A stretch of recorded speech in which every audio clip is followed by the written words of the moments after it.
ചില ബന്ധങ്ങൾ സ്വർണം പോലെയാണ്. അത് നമ്മുടെ ജീവിതത്തെ പ്രകാശിപ്പിച്ചുകൊണ്ടേയിരിക്കും. നമ്മുടെ ബന്ധങ്ങൾക്ക് നൽകാം സുതാര്യതയുടെ പൊൻതിളക്കം. Beauty Mark Golden Diamonds, specially for you. വാർത്തകൾ തുടരുന്നു. മിനി പിക്കപ്പ് വാഹനത്തിൽ കടത്തുകയായിരുന്ന 150 കുപ്പി മാഹി മദ്യവുമായി വണ്ടൂർ തിരുവാലി സ്വദേശി പിടിയിൽ. കൊടിയക്കുന്നേൻ ബിനോയ് എന്ന 55-കാരനെയാണ് വടകരയിൽ വെച്ച് എക്സൈസ് സംഘം പിടികൂടിയത്. എക്സൈസിന് ലഭിച്ച രഹസ്യവിവരത്തിന്റെ അടിസ്ഥാനത്തിൽ ദേശീയപാത ലിങ്ക് റോഡ് ജംഗ്ഷനിൽ നടത്തിയ വാഹന പരിശോധനയിലാണ് ഇയാൾ പിടിയിലായത്. എയ്സ് മിനി പിക്കപ്പ് വാഹനത്തിൽ 4 ചാക്കുകളിലായി കെട്ടി സൂക്ഷിച്ച നിലയിലായിരുന്നു മദ്യം കടത്താൻ ഉപയോഗിച്ച വാഹനവും എക്സൈസ് കസ്റ്റഡിയിലെടുത്തു. ആക്രി സാധനങ്ങൾ മാഹിയിൽ എത്തിച്ച് തിരിച്ചു പോകവെയാണ് ഇയാൾ 32,000 രൂപയുടെ മദ്യം വാങ്ങി വണ്ടിയിൽ സൂക്ഷിച്ചത്.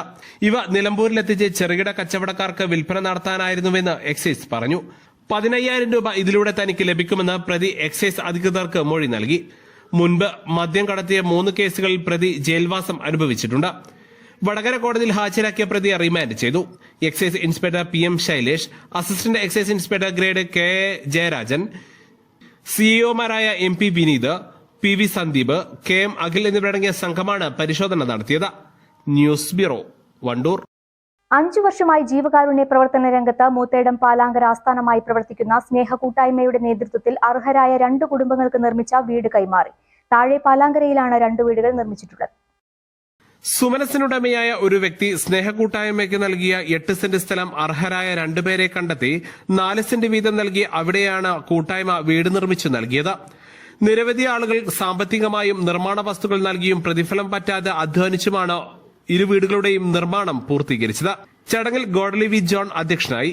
കോർഡിനേറ്റർ സുരേഷ് മാസ്റ്റർ നടുവത്ത്, ഗ്രാമപഞ്ചായത്ത് അംഗങ്ങളായ AT Reji, Daisy Thayankery, Rosamma teacher, Varghese Muttumthottil, Mujeeb Koya എന്നിവർ സംസാരിച്ചു. ചടങ്ങുകൾക്ക് ഉത്തമൻ, വിനു ഡൊമിനിക, സാനിബ എന്നിവർ നേതൃത്വം നൽകി. മറ്റൊരു വ്യക്തി 10 സെന്റ് സ്ഥലം കൂടി കൂട്ടായ്മയ്ക്ക് നൽകിയിട്ടുണ്ട്. അർഹരായ 2 കുടുംബങ്ങൾക്ക് ആ സ്ഥലം വീതിച്ച് രേഖകൾ കൈമാറിയിട്ടുണ്ട്. സുമനസുകളുടെ സഹായത്താൽ ഇവർക്കുള്ള വീടും നിർമ്മിച്ചു നൽകാനുള്ള ആലോചനയിലാണ് കൂട്ടായ്മ. News bureau, Moothedam. മഴ ശക്തമായതോടെ തുവൂർ മാതോത്ത് കോസ്വേയിലൂടെയുള്ള യാത്ര അപകടങ്ങൾക്ക് കാരണമാകുന്നു. കോസ്വേ വെള്ളത്തിലാകുന്നതിനൊപ്പം അപ്രോച്ച് റോഡിന്റെ ഒരു ഭാഗം ഇടിഞ്ഞു തുടങ്ങിയതാണ് അപകടങ്ങൾക്ക് കാരണം. ഇതേ തുടർന്ന് കുഴിയുള്ള ഭാഗത്ത് പ്രതിഷേധ സൂചകമായി വാഴ നട്ടിരിക്കുകയാണ് നാട്ടുകാർ.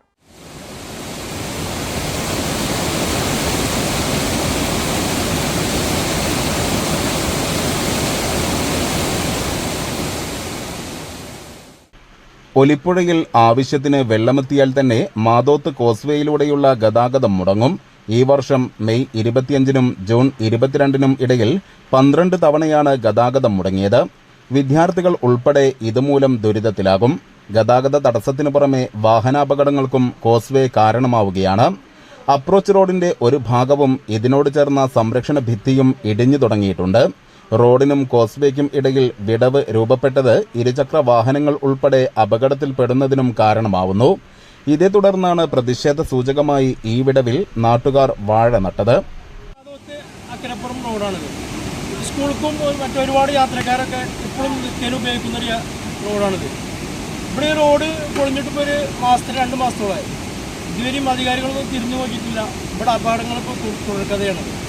ഒരുപാട് ബൈക്കുകളും ഓട്ടോറിക്ഷകളൊക്കെ അപകടത്തിൽപ്പെട്ട നിത്യ സംഭവമായിട്ട് മാറിയിട്ടുണ്ട്. അപ്പോൾ ഇത് ഗതാഗതം ഒരുപാട് കാലമായിട്ട് മുടങ്ങുന്നുണ്ട്. സ്കൂളുകളും മറ്റേ മദ്രസകൾക്കും സ്കൂളും കുട്ടികൾക്കും ദുരിതം ഭയങ്കര ദുരിതമാണ് പതിവാണ്. അപ്പോൾ ഇങ്ങനെ ചെയ്തിട്ടില്ലെങ്കിൽ എന്തെങ്കിലും വലിയ അപകടം ഉണ്ടായിട്ട് തിരിഞ്ഞു നോക്കിയിട്ട് കാര്യമില്ല. അതിന് മുൻപ് എന്തെങ്കിലും ചെയ്തിട്ടില്ലെങ്കിൽ വലിയ അപകടത്തിൽ പോകും. വാഴയൊക്കെ നട്ടിരുന്നത് മക്കൾക്കൊന്നും സ്കൂൾക്ക് പോകാനും മദ്രസക്ക് പോകാനൊന്നും കഴിയില്ല. വെള്ളം മൂടിയിട്ട് ബേജാറാണ്. കോസ്വേക്ക് മുകളിലൂടെ വെള്ളം ചെറിയ തോതിൽ ഒഴുകുന്ന സമയങ്ങളിൽ വാഹനങ്ങൾ കടന്നു പോകാറുണ്ട്. ഇങ്ങനെ പോകുന്നവയാണ് കുഴിയിൽ ചാടുന്നത്. പാലം യാഥാർത്ഥ്യമാകുമെന്ന പ്രതീക്ഷ വിദൂരത്താണെങ്കിലും നിലവിലെ പ്രശ്നമെങ്കിലും പരിഹരിക്കണമെന്ന ജനകീയ ആവശ്യം ശക്തമാണ്. News bureau, Thuvvur. Nilambur Park റെസിഡൻസിയുടെ 3ാം നിലയിൽ നിന്നും വീണ യുവാവ് മരിച്ചു. കോഴിക്കോട് സ്വദേശി അജയ് എന്ന യുവാവാണ് മരിച്ചത്. പാർക്ക് റെസിഡൻസിയുടെ 4002 നമ്പർ റൂമിൽ താമസിച്ചിരുന്ന ഇയാൾ പുലർച്ചെ 2 മണിയോടെ റൂമിലെ ജനാലയിലൂടെ പുറത്തേക്ക് വീഴുകയായിരുന്നു. മൃതദേഹം നിലമ്പൂർ ജില്ലാ ആശുപത്രിയിൽ പോലീസ് അന്വേഷണം ആരംഭിച്ചു. വീണ്ടും ഒരിടവേള കൂടി. സ്വന്തം ഹൈസ്പീഡ് ഇന്റർനെറ്റ്, നമ്മുടെ സ്വന്തം ഇന്റർനെറ്റ്.